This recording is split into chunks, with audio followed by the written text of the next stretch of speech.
do versículo 11 em diante. Lucas 7, do 11 em diante. Só quem achou diz amém. Amém. Se houver alguém aí próximo a você sem Bíblia, compartilhe da tua Bíblia com essa pessoa, ok? Em nome de Jesus. Lucas, capítulo 7, do verso 11 em diante, que diz: em dia subsequente, dirigiu-se Jesus a uma cidade chamada Naim. Ia com ele os seus discípulos e numerosa multidão. Como se aproximasse da porta da cidade, eis que saiu o enterro do filho único de uma viúva, e grande multidão da cidade ia com ela. Vendo-a, o Senhor se compadeceu dela e lhe disse: não chores. Chegando-se, tocou o esquife, e parando os que conduziam, disse: jovem, eu te mando, levanta-te. Sentou-se o que estivera morto e passou a falar. Jesus o restituiu à sua mãe. Todos ficaram possuídos de temor e glorificavam a Deus, dizendo: grande profeta se levantou entre nós, e Deus visitou o seu povo. Esta notícia a respeito dele divulgou-se por toda a Judeia e por toda a circunvizinhança. Amém, amados? Nós vemos aqui a história que Lucas narra dessa mulher. Ela morava numa cidade chamada Naim. A expressão Naim quer dizer bela, agradável. Porém, para aquela mulher, nada estava belo, nada estava agradável. Ela estava vivendo o pior dia da sua vida. O texto já diz que ela era viúva, e ela tinha apenas um único filho. E este único filho que ela tinha, ela estava levando para o sepultar. Porque seu marido morre, e depois morre o seu filho. Uma mulher que foi atingida de várias tragédias. E nada estava bom, nada estava bonito para aquela mulher. Não havia nada naim, não havia nada agradável para ela. Aquela mulher não estava enterrando apenas o seu filho, ela estava enterrando os seus sonhos, ela estava enterrando o seu futuro, ela estava enterrando a sua alegria. Porque aquela mulher, com certeza, ela lutou muito, trabalhou muito para poder sustentar o seu filho, já que ela ficou viúva. Naquela época não existia um INSS, não existia uma pensão, não existia uma ajuda do governo para quem estava viúva, para um órfão, não havia. O que eles tinham era o quê? A Bíblia deu uma ordem que quando alguém começasse a colher nos seus campos, ele não poderia pegar o que caía. Ele colhia o que caía no chão, ficava ali, e o que ficasse na planta, nas árvores, era dos órfãos e das viúvas, que iam atrás dos que colhiam, pegando restos. E com certeza essa mulher deve ter trabalhado em muitos campos. Com certeza essa mulher deve ter passado muitas horas colhendo o que sobrava nas plantas, o que caía no chão, e com isso ela conseguiu sustentar o seu filho. Mas agora, todo o seu esforço, todo o seu trabalho foi em vão, porque aquele filho morreu. O filho que tanto ela se esforçou para criar, para alimentar, para cuidar dele sozinha. Aquele filho também era com certeza o arrimo do seu futuro. Com certeza ela esperava que um dia ele ficasse um homem, ele tivesse uma profissão, um emprego, tivesse uma família, lhe sustentasse na sua velhice. Mas agora o seu futuro morreu, porque com certeza o futuro daquela mulher estava naquele jovem que estava ali indo no cortejo fúnebre para ser sepultado. Aquele jovem também era motivo da alegria daquela mulher. Aquela mulher com certeza, quando olhava para a sua vida, para tudo que ela passou, para a morte do seu marido, para toda a sua labuta, para sustentar o seu filho, olhando para aquele rapaz, com certeza ela tinha motivo de se alegrar, olhando para ele. Mas agora aquela mulher estava indo sepultar a sua alegria. Então, queridos, grande era a angústia, grande era a tristeza daquela mulher. Ela já estava no cortejo fúnebre, muitas pessoas vieram ali se compadecer dela, chorar com ela, consolar aquela mulher, porque sua dor era muito grande. E ela estava fora da cidade, já chegando no lugar onde sepultava os mortos, no cemitério que ficava fora da cidade. Ela já tinha saído, já estava próximo do sepultamento. Mas eu quero dizer a você, querido, que Jesus, ele não chega nem atrasado, nem antecipado. Ele chega na hora certa. Louvado seja o nome do Senhor. Eu preguei sobre Lázaro aqui esses dias, e as irmãs de Lázaro dizem: Senhor, se tu estivesse aqui, meu irmão não teria morrido. E ela diz: ele vai ressurgir no último dia. Ela fala do passado e ela fala do futuro, mas Deus é o Deus de agora, é o Deus de já, é o Deus que chega na hora certa. Para mim pode estar demorando, para você pode estar tardando, mas eu quero dizer a você, querido, ele vai chegar na hora certa, no Kairos de Deus, no tempo de Deus. As coisas vão acontecer na tua vida. Você crê, meu amado? E parecia que não tinha mais solução para essa mulher. Ela já estava fora da cidade, já estava chegando no cemitério, mas ali ela encontra o Salvador, ela encontra Cristo, ela encontra o Senhor. Olha o que o texto diz no versículo 11: em dia subsequente dirigiu-se Jesus a uma cidade chamada Naim, e com ele os seus discípulos e numerosa multidão. Jesus não estava chegando em Naim à toa, ou por coincidência, ou em vão. Ele estava indo ali porque ele ia fazer um milagre naquele lugar. Louvado seja o nome do Senhor. E ali Jesus, ele ia à frente, não é? Numerosa multidão e os seus discípulos, porque existem pelo menos dois tipos de pessoas que seguem o Senhor: a multidão e os discípulos. O seguidor e o discípulo. O seguidor, ele só quer a bênção. O seguidor, ele quer peixe e ele quer pão. O seguidor só quer a cura e a vitória. Mas o discípulo, ele está com o Senhor em toda e qualquer ocasião, em todo e qualquer momento. O seguidor só quer as mãos, o discípulo quer a face, o discípulo quer a comunhão. O discípulo anda com o Senhor independente da circunstância, independente do humor, independente do que está acontecendo. O discípulo, ele está com o Senhor. O discípulo é igual a Pedro, que diz: para onde iremos nós, se só tu tem palavras de vida?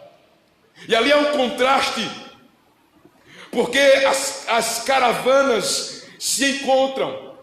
A caravana da morte saindo de Naim, indo para o cemitério. A caravana da vida entrando em Naim. E ali havia uma diferença muito grande nas duas caravanas que estavam ali e que se encontraram. A que saía e a que entrava. A que saía da cidade, na frente quem ia era um defunto.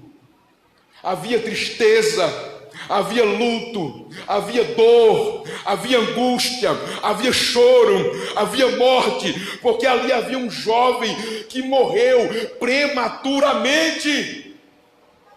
Se já é difícil sepultar um idoso, um parente, uma avó, uma mãe, um pai, um avô que já viveu muitos anos, imagina sepultar um filho, um jovem que tinha um futuro pela frente. A angústia naquela caravana era muito grande, mas o contraste da outra caravana é o que chama a atenção. Na outra caravana, quem estava na frente era o autor da vida, era Yeshua HaMashiach, era o Messias, era o escolhido, era o Todo-Poderoso, era a pedra angular de esquina, era o verbo da vida, era aquele que não tem começo e nem final de dias, era aquele que criou todas as coisas, e na sua presença a fartura de alegria. Naquela caravana vinha Jesus, a alegria, a esperança, a fé estava ali no meio daquele povo. Então as caravanas se encontram, e quando a morte encontra a vida prevalece sobre a morte. Louvado seja o nome do Senhor. Eu não sei, querido, se você está numa caravana da morte, indo sepultar alguma coisa, indo sepultar os seus sonhos, indo sepultar o seu casamento, indo sepultar a sua família, indo sepultar o seu futuro. Eu não sei se você está na caravana da morte, sepultando algumas coisas, mas eu quero dizer a você, querido, que o mesmo Jesus que estava entrando em Naim, Ele está aqui nessa noite, e Ele é poderoso para trazer vida aonde a morte, porque Ele é a ressurreição e a vida. Glória a Deus. Olha o que diz o texto, versículo 12: e como se aproximasse da porta da cidade, eis que saiu o enterro do filho único de uma viúva, e grande multidão da cidade ia com ela. Versículo 13: vendo-a o Senhor. Aqui essa palavra Senhor, no original é Curios, e quer dizer que Ele tem poder sobre a morte, tem poder sobre a vida, tem poder sobre tudo. O Senhor viu aquela mulher. O nosso Deus é um Deus que percebe, o nosso Deus é um Deus que vê. Lá em Apocalipse diz que os seus olhos são como chama de fogo. Os olhos de chama de fogo são os olhos que tudo vê. O Senhor tem te visto, o Senhor tem visto a tua casa, o Senhor tem olhado para a tua família, o Senhor tem visto a injustiça, o Senhor tem visto o sofrimento, o Senhor tem visto a luta. Louvado seja o nome do Senhor. Ele é o Deus que vê. Essa é a diferença do Deus de Israel. Lá no Salmo 115 diz que os deuses das nações, eles têm olhos, mas não vê, têm boca, mas não fala, têm mão, mas não apalpam, tornem semelhantes todos que confiam nele. Mas nosso Deus é diferente. O nosso Deus é um Deus vivo, é um Deus que tem mãos e apalpam, tem pés e anda, tem ouvidos e ouve, tem olhos e vê, tem boca e fala. O nosso Deus é um Deus vivo. Não servimos mais a um Deus de gesso, de pau, de madeira, feito por mãos humanas, mas servimos ao Deus que é criador do céu, da terra, do mar, de tudo que existe. Ele é o Todo-Poderoso. Queridos, às vezes parece que Deus não está nos vendo, parece que Deus nos entregou a própria sorte, parece que Deus nos deixou sofrer, parece que Deus muitas vezes é masoquista, tem prazer no nosso sofrimento. Mas eu quero dizer a você, querido, Deus está te vendo no oculto, no secreto, ainda que ninguém saiba, ainda que você não transpareça para ninguém, Ele vê o teu coração, Ele conhece teus pensamentos, porque o homem vê a aparência, mas o Senhor, Ele olha para o coração, e Ele está te vendo nessa noite. Aleluia. Ele vê aquela mulher, e o texto continua, vendo-a, o que mais aconteceu? Se compadeceu dela. Aleluia.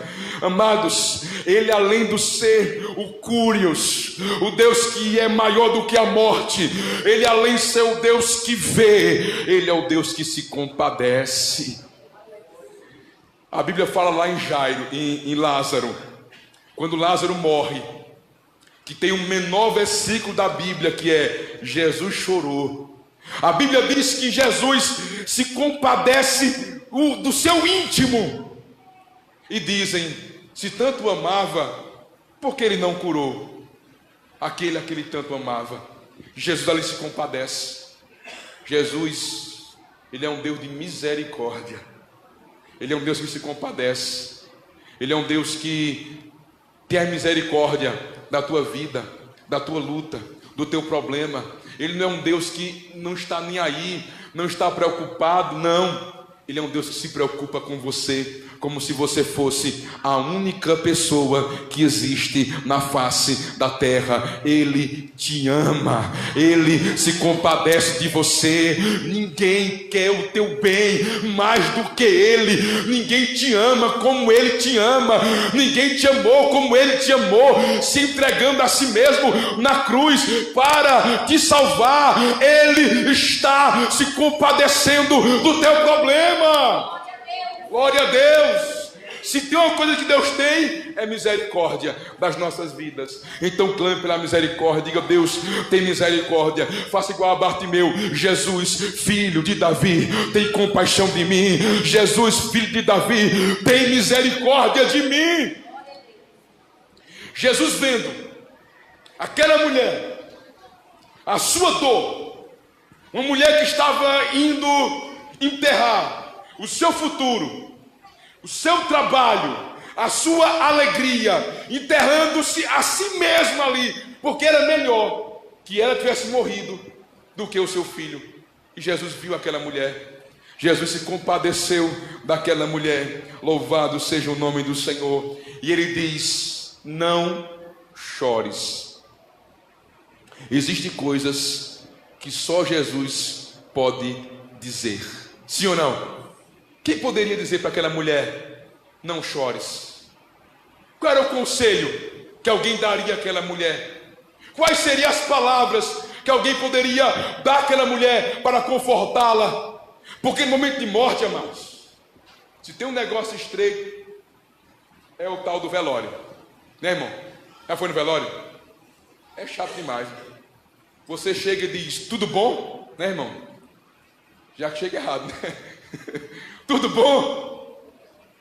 É difícil o velório, né? Você chegar, você ter palavras para consolar, mas é bom ir, porque só sua presença ali já traz conforto, já traz consolo. Seu aperto de mão, seu abraço. Se fosse eu e você, para aquela mulher, o que era que nós íamos dizer? Pare de chorar. Como é que aquela mulher ia parar de chorar diante do sofrimento daquele, meu amado? O que era que eu e você ia dizer? Encosta a tua cabeça no meu ombro e chora, né, irmão? A gente ia emprestar um ombro para chorar. Chore mesmo, desabafe, coloque para fora. Aí Jesus vem com uma e diz: não chores, não chores.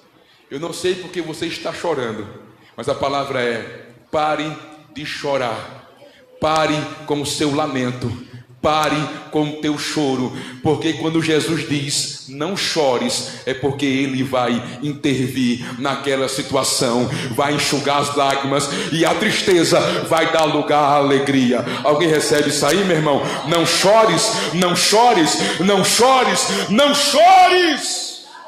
Aleluia. As pessoas podem até ficar escandalizados, Ele dizendo não chores, Ela tinha mais é que chorar, desabafar, colocar para fora, se derramar. Sua dor era grande. Mas ele diz: não chores. Versículo 14. Chegando-se, tocou o esquife. Jesus chegou e tocou no defunto. Nenhum religioso que tivesse ali tocaria no defunto, porque ao tocar no defunto, automaticamente quem tocava ficaria imundo, tinha que se purificar e tudo mais, porque era proibido se tocar em um defunto. Se alguém ali fosse nazireu, como se suspeita que Jesus era um nazireu, né? Um nazireu era quando se fazia um voto de nazireu, onde não se cortava o cabelo, onde não se bebia bebida forte, onde não poderia pisar em fezes, onde não podia tocar em defunto. Jesus, com certeza, ele era um nazireu, ele era alguém consagrado ao Senhor desde o ventre da sua mãe, como foi Sansão. E ali Jesus toca onde ninguém toca. Amém, amados? Além dele falar o que ninguém fala, amém, amados? Ele toca onde ninguém toca. Louvado seja o nome do Senhor.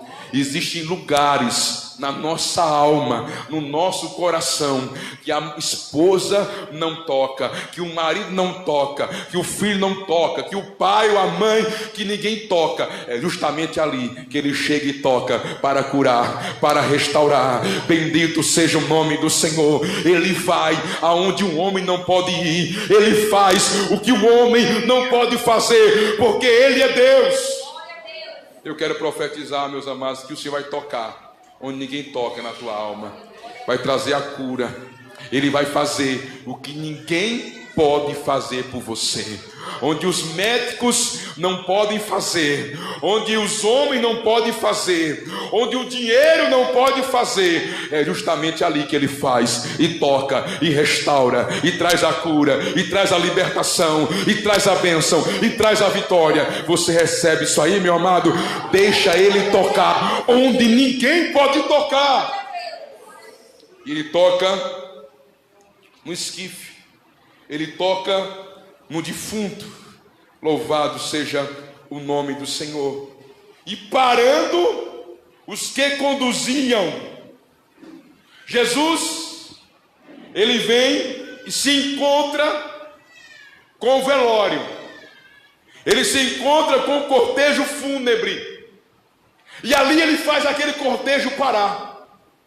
Ele vê a mulher, se compadece dela, ele manda ela parar de chorar, ele toca no defunto e ele manda parar o cortejo. Eu não sei se você está em um cortejo, indo enterrar alguma coisa na tua vida, mas a palavra é: esse cortejo vai parar aí, e daí ele não vai avançar. Aquele cortejo parou ali. Aquele cortejo tinha um caminho, tinha um objetivo, tinha um lugar a chegar, que era até a sepultura. Com certeza a sepultura já estava até cavada. Não é assim que se faz, né? Se vai no cemitério antes, manda cavar a sepultura, manda ajeitar lá as gavetas, se for gaveta, não é? Manda já tudo pronto, para quando chegar, já enterrar. Vai ver que já estava até cavado. O coveiro estava lá no cemitério esperando, porque ia chegar um jovem que tinha morrido. Mas aquele cortejo não avançou dali, porque Jesus diz: parou, daqui não avança, daqui não vai mais. Eu não sei se você está num cortejo, escute isso, indo enterrar sonhos, projetos, família, casamento, vida financeira, ministério, vida espiritual. Eu não sei o que você está levando para ser sepultado, mas uma coisa eu declaro aqui nessa noite: que esse cortejo não vai avançar mais, que esse cortejo vai ter que parar aí e vai ter que voltar em nome do Senhor Jesus. Eu declaro, meu irmão, que a morte vai encontrar a vida e a vida vai prevalecer contra a morte na tua vida. Parou o cortejo, ali ficou, e Jesus continua aqui, aleluia, e ele diz: jovem, eu te mando, levanta-te. Amados, Deus já liberou uma palavra de vitória sobre a sua vida. Já liberou. Deus já liberou dos céus uma palavra de cura, uma palavra de libertação, uma palavra de bênção, uma palavra de vitória, porque quando ele fala, tem que acontecer. Quando Jesus fala, o mar vermelho se abre, o rio Jordão se abre, a estéril dá luz a filhos, o morto ressuscita, porque é o poder da palavra. A Bíblia diz que Abraão creu no Deus que ressuscita os mortos e chama à existência o que não existe como se já fosse. Você crê igual a Abraão? Você crê no Deus que ressuscita mortos e que chama à existência o que não existe como se já fosse? É o poder da palavra. Antes disso, quando você começa a ler o capítulo 7, do versículo 1, você vai encontrar um homem, o centurião. Aquele centurião, ele era romano, e ele tinha um servo em sua casa que estava enfermo. Então, pelo fato daquele centurião ser um homem que amava os judeus, e ele mesmo havia edificado sinagogas para os judeus, então quando os judeus sabem disso, vão até Jesus e diz: olha, o centurião está com o seu servo na beira da morte, e ele é digno que tu vá na casa dele curar o seu servo. E assim Jesus vai.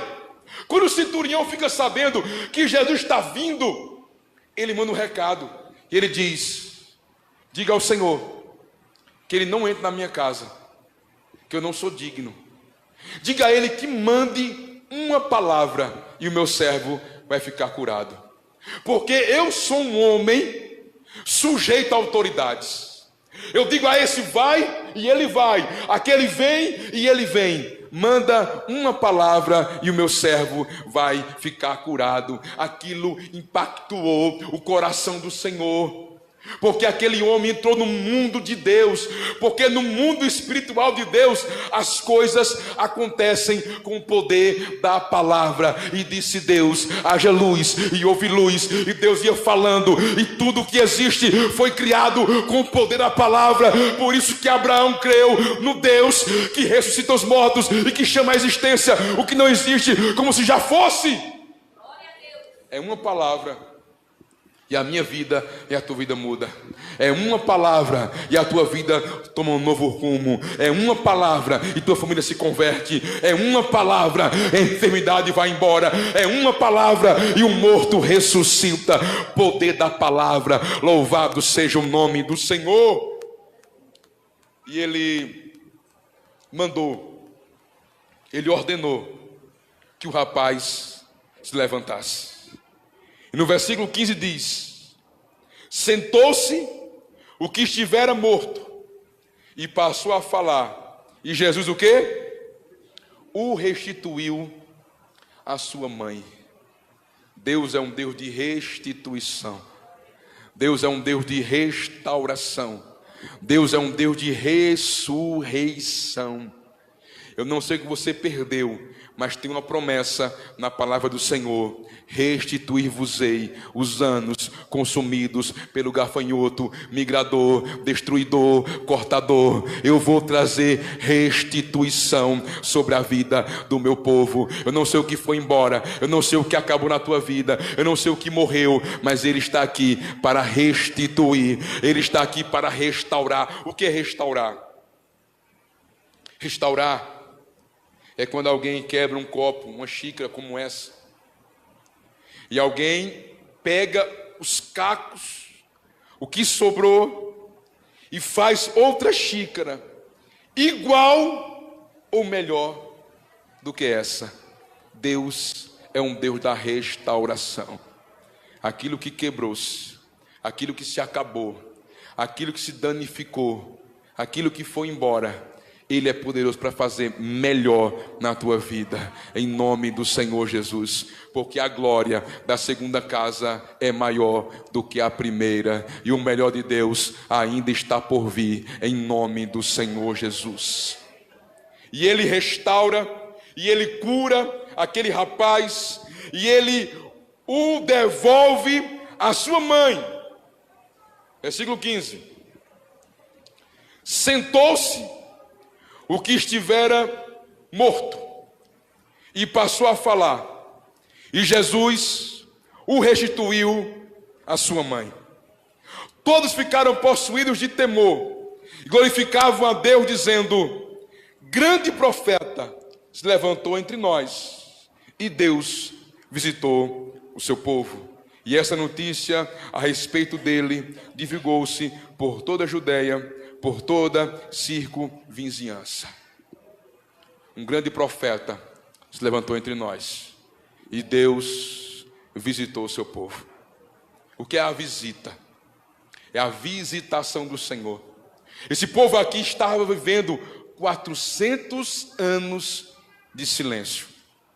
400 anos sem um profeta, sem uma palavra profética.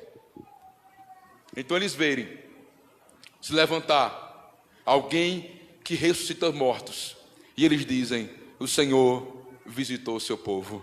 Deus quer visitar a tua casa, Deus quer visitar o teu casamento, Deus quer visitar a tua família, Deus quer chegar lá. Tem uma visitação na Bíblia que eu acho tremenda. Foi quando Abraão, ele está nos carvalhais de Mamre. A Bíblia diz que ele está ali no maior calor do dia. Então ele vê vindo em sua direção 3 homens, e ele tem um discernimento que não são homens comuns, que é uma teofania, uma revelação de Deus encarnada. E quando os homens chegam, Abraão coloca eles debaixo de uma sombra. Sentem aqui, lave os pés, coma alguma coisa aqui, que eu vou preparar comida para vocês. Refazem as vossas forças, já que chegasse até o vosso servo. Abraão, já velho, 99 anos de idade, ele corre e ele prepara, manda Sara preparar um guisado, vai lá no seu servo, manda preparar bolos, pães, e ele traz para aqueles 3 homens que estavam ali. O que foi que Abraão fez? Abraão, ele preparou o ambiente para que Deus permanecesse, amados. Deus pode ser que esteja te visitando, mas prepara um ambiente para Ele fazer morada, prepara um ambiente para Ele continuar, não deixa Ele ir embora, que Ele permaneça na tua vida, em nome do Senhor Jesus. E ali Abraão ficou do lado daqueles homens, enquanto eles comiam, e um deles dizem: daqui 1 ano, eu vou vir aqui, vou visitar Sara, e ela dará à luz um filho. E ali a história você conhece. Sara está ouvindo de dentro da tenda, ela dá um sorriso, depois ela vem, e o anjo pergunta: por que tu riste? E ela diz: eu não ri, é certo que tu ristes, mas daqui 1 ano vai acontecer. 1 ano passou, e Sara deu à luz um filho, louvado seja o nome do Senhor, e colocou-se o nome de Isaque, dizendo: Deus me deu motivo para sorrir. Eu quero declarar, meus amados, nessa noite, que o Deus que vê, Ele está vendo a tua vida. Ele conhece tudo de você. Ele sabe tudo. E esse cortejo fúnebre de derrota, de fracasso, vai ficar aqui, não vai avançar. Você vai voltar, mas é de posse de vitória, em nome do Senhor Jesus. E aquela mulher volta para sua casa com o seu filho, porque Jesus o visitou. Amados, existem bênçãos e vitórias na nossa vida, que nós provocamos um milagre. que nós oramos, que nós jejuamos, que nós buscamos, nós guerreamos com os capetas, com o inferno, nós movemos o mundo espiritual ao nosso favor. Mas tem bênção, que sabe o que é? É o amor de Deus, é a graça, favor imerecido. Nem toda bênção você vai arrancá-la, você vai provocá-la. Mas tem bênção, amados, que é a graça de Deus, que independe de você, independe de mim, independe do que eu faço ou deixo de fazer. Tem bênção que é graça. E o que é graça? Favor imerecido. Tem vitória que eu tenho hoje nas minhas mãos, porque eu corri atrás. Fiz por onde? Paguei o preço. Mereci. Mas tem tantas e tantas outras bênçãos que eu tenho, que eu não mereci, que eu não paguei preço, que eu não corri atrás, mas foi a graça do Senhor se manifestando na minha vida. E é isso que eu quero que você entenda nessa noite. Você pode estar lutando muito, correndo muito atrás, mas eu quero dizer que a graça de Deus vai se manifestar na tua vida. Você às vezes não encontra pessoas, você diz, mas rapaz, eu pago tanto preço e não recebo minha vitória. Eu oro, eu busco, eu jejuo, e o outro nem vem para o culto, nem jejuma, nem vem para a igreja, e Deus está abençoando. É graça, irmão. Deus resolveu abençoar. Deus resolveu fazer. O que foi que essa mulher fez para receber o milagre? Ela clamou como Bartimeu? Não. Ela rompeu a multidão com a mulher do fluxo de sangue? Não. Ela foi atrás, igual a mulher cananeia, que disse, até os cachorrinhos comem das migalhas que caem das mesas dos seus donos? Não. Nada ela fez. Vai ver que nem conhecer Jesus ela conhecia.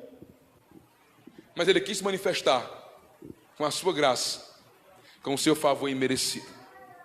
Que a graça de Deus se manifeste na minha vida e na tua vida.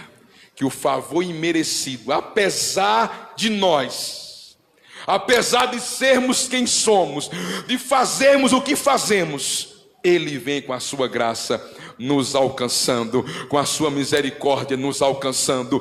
Ele é um Deus que se compadece, Ele é um Deus de misericórdia, Ele é um Deus do favor imerecido. É isso que eu quero dizer a você, querido, que o favor imerecido de Deus vai se manifestar na tua vida.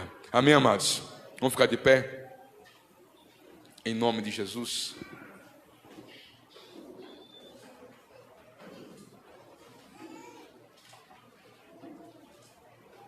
Aleluia.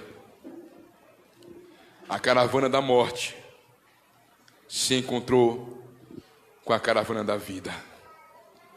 E a morte teve que dar lugar à vida, porque a vida prevalece sobre a morte. Eu não sei onde há morte na tua vida, querido, mas uma coisa eu sei: o autor da vida está aqui nessa noite. Ele é um Deus de restituição, Ele é um Deus de restauração, Ele é um Deus de coisas novas, Ele é um Deus de milagres, Ele é um Deus de poder, querido, Ele é um Deus de graça. Aleluia. Você pode dizer, meu Deus, mas eu não mereço. Não merece mesmo não. É a graça dele que vai se manifestar na sua vida. Você crê, meu amado? É a graça, é a graça. Você não fez por onde, você não pagou preço, você não está nem orando direito. Mas eu quero dizer a você, querido, a graça do Senhor vai te alcançar. O favor imerecido de Deus vai te alcançar. Em nome de Jesus. Feche seus olhos nessa hora. Bendito seja o nome do Senhor. Aquela mulher morava em Naim. Ela morava num lugar agradável, num lugar de alegria. Mas sua vida não estava nada agradável. Sua vida não estava nada alegre. Porque a morte apareceu para aquela mulher. Aquela mulher perdeu o seu único filho. Já era viúva. O que lhe restou foi um filho. Mas até o que lhe restou foi embora. Aquela mulher estava igual a Ruth. a Noemi, dizendo: eu sou Mara, eu sou amarga. Deus fez amargar a minha vida. Não me chame mais de Noemi, me chame de Mara. Ela era amargurada, ela estava triste, ela estava levando o seu filho único para ser sepultado. Mas Jesus chegou na hora certa. Oh, aleluia. Jesus chegou na tua vida na hora certa, meu amado. Ele chegou na hora certa para fechar a tua cova, para te dar vida, vida eterna, para abençoar o teu lar, tua família, teu casamento. Jesus chegou. Para não quebrar a baqueta agora. Aleluia. Ele viu aquela mulher. Ele te vê. Tem que ser aquela baqueta de silicone. Ele te vê no oculto, te vê no secreto. Ele te vê quando ninguém te vê. Ele sabe, ele conhece o teu coração. Ele te sonda. Oh, aleluia. Ele se compadece. Tem corda aí, entendeu, Nubia? Pode depois E tocar. ele toca no esquife. Ele toca no defunto. Ele toca onde ninguém mais quer tocar. Ele quebra os paradigmas que for necessário para te abençoar, para tocar em você. Levante suas mãos. Sinta o toque do Senhor na tua vida. Sinta o toque restaurador. Sinta o toque da ressurreição. Sinta o toque da vida. Ele é o Deus da vida. Que nessa noite toda morte dê lugar à vida nesse lugar. Onde houver morte, que a vida prevaleça contra a morte na tua vida, no teu casamento, na tua família, nos teus sonhos, nos teus projetos. Receba a vida. Receba a vida de Deus. Receba o toque do Espírito. Ele te diz: não chores. Para de lamentar. Para de chorar. Eu já cheguei. Eu já cheguei. Então para com teu sofrimento. O teu choro vai acabar. O teu choro vai cessar. Aleluia. Esse cortejo fúnebre não avança, não vai dar mais um passo para frente, mas vai voltar, vai voltar, vai voltando aí. Você não vai sepultar os teus sonhos, não. Você não vai sepultar o teu futuro, não. Você não vai sepultar a tua alegria, não. Você não vai sepultar aquilo que Deus te deu, aquilo que é teu. Volta com posse de vitória. Aleluia. Oh, louvado seja o nome do Senhor. Você pode ter investido em alguma coisa, você pode ter tentado muitas vezes, mas parece que a morte chegou, parece que as coisas não funcionam, não andam, não vão para frente. Eu quero dizer a você, querido, haverá um fluir de Deus na tua vida, haverá um movimentar de Deus na tua vida, haverá um progresso, uma prosperidade de Deus em tudo que você fizer. Receba em nome do Senhor Jesus. E a Bíblia diz que o Senhor Jesus diz para o morto: levanta-te, jovem. Levanta-te, rapaz. Levanta-te. E ele se levanta. O morto ressuscita. E Jesus o restitui à sua mãe. É um tempo de restituição na tua vida. É o tempo de restauração, de ressurreição. Aleluia.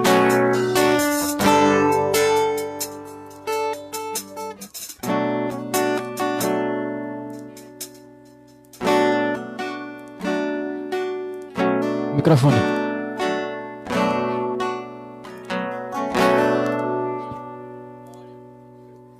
Troca ali para ele, Danube. O Deus da restituição, o Deus da restauração, Ele está aqui nessa noite. O Deus que dá vida aos mortos, que chama à existência o que não existe como se já fosse. Ele está aqui nesse lugar. Foram embora,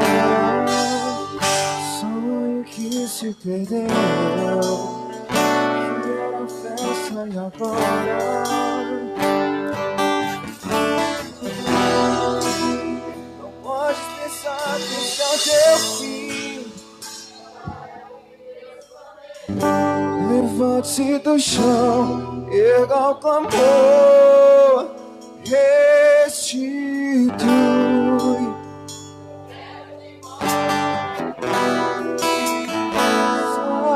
Sara-me, põe teu azeite em minha mão, restitui. Leva minhas águas tranquilas, lava-me, refrigera minha alma, restitui.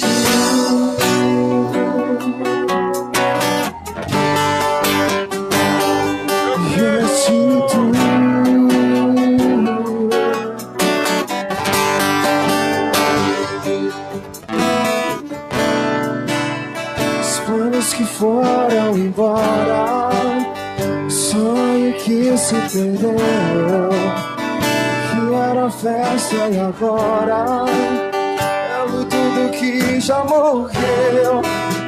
Não podes pensar que esse é o teu fim, não é o que Deus planejou. Levante-se do chão, pega o clamor, restitui. Quero de volta o que é meu. Põe teu azeite em minha dor, restitui. Leva minhas águas tranquilas,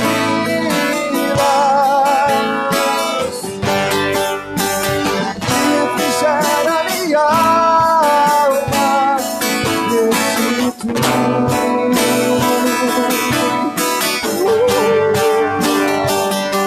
Restitui, Senhor.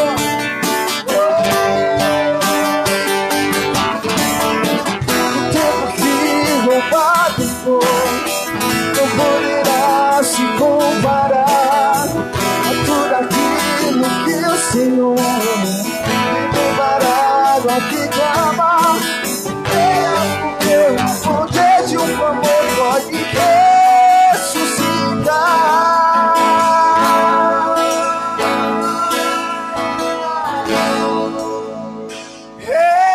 Restitui,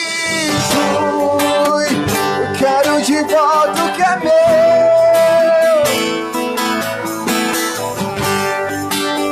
E põe teu azeite em minha dor, restitui. Leva minhas águas tranquilas, lava-me, refrigera. Restitui.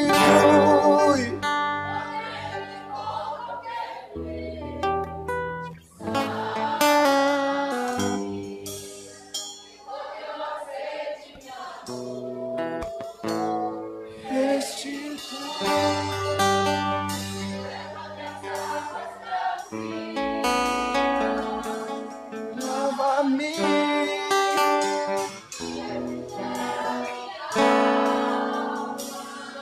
Restitui.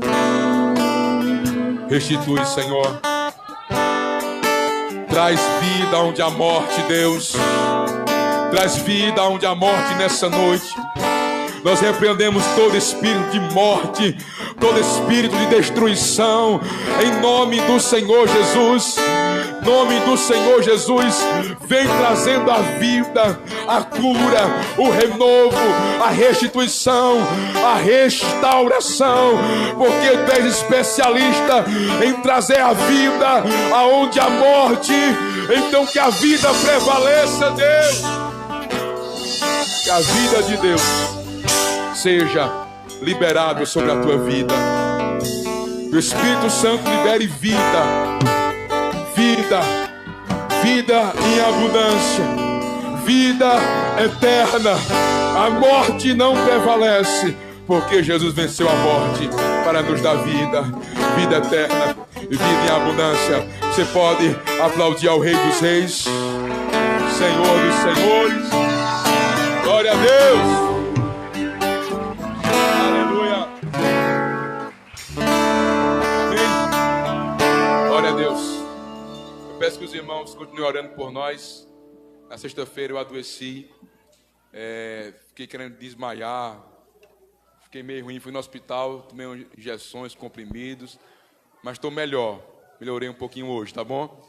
Ore por nós, ore uns pelos outros, ore pela igreja, durante a tua devocional, na tua casa, não esqueça de orar por nossas vidas. Amém, amados? Levanta a mão para os céus, que a graça e a paz do nosso Senhor e Salvador Jesus Cristo, o amor de Deus o Pai e as mais doces consolações do Santo Espírito de Deus repouse sobre cada vida. Você diz amém. Glória a Deus. Abraço, irmão.